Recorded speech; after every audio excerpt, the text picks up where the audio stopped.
আচৰিত কথা যে গুজৰাটৰ চিৰিয়াখানাৰ কাৰণে ৰিলায়েন্স কোম্পানীৰ চিৰিয়াখানাৰ কাৰণে আমাৰ কিয় হাতীবিলাক দি থাকিব আমাৰতো হাতী বহুত বহা নাই আমাৰ জংঘলটো কমাৰ কাৰণেহে হাতী বহা যেন লাগিছে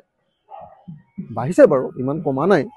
কিন্তু এনেকৈ শ হিচাপততো হাতী আমি দিব নোৱাৰোঁ বা এটাও হাতী আমি দিব নোৱাৰোঁ কাকো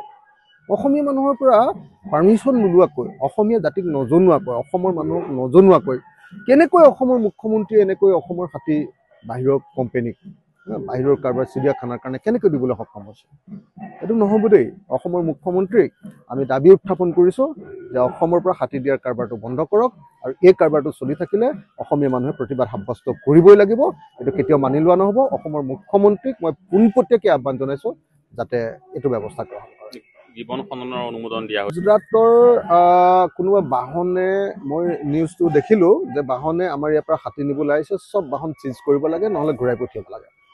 এখন বাহনতো এটা হাতী নুঠাবৰ কাৰণে আৰু যদি উঠাই অসমৰ সকলো জাতীয় সংগঠনে তাৰ বিৰুদ্ধে জঁপিয়াই পৰিবৰ কাৰণে জাতীয় সংগঠনবিলাকে এনেই গুৰু গাড়ীত হৈ থাকিলেতো নহ'ব ন হয়নে নহয় কওক তো তেওঁলোকে এই আচল বস্তুটোহে ধৰিব লাগিব আমি যেতিয়া জাতীয় সংগঠনত আছিলোঁ তেতিয়াতো এটা কামতো আমি কেতিয়াও কম্প্ৰমাইজ কৰা নাছিলোঁ অসমৰ পক্ষত এতিয়া আমি বিধায়ক গতিকে চব কথাত আমি জঁপিয়াই পৰিলে দেখিবলৈ বেয়া লাগে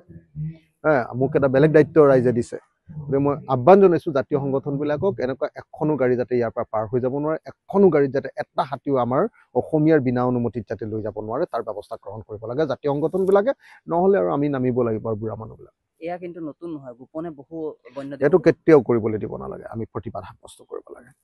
মই এই ৰাজীৱ ভূটিয়াৰ কথা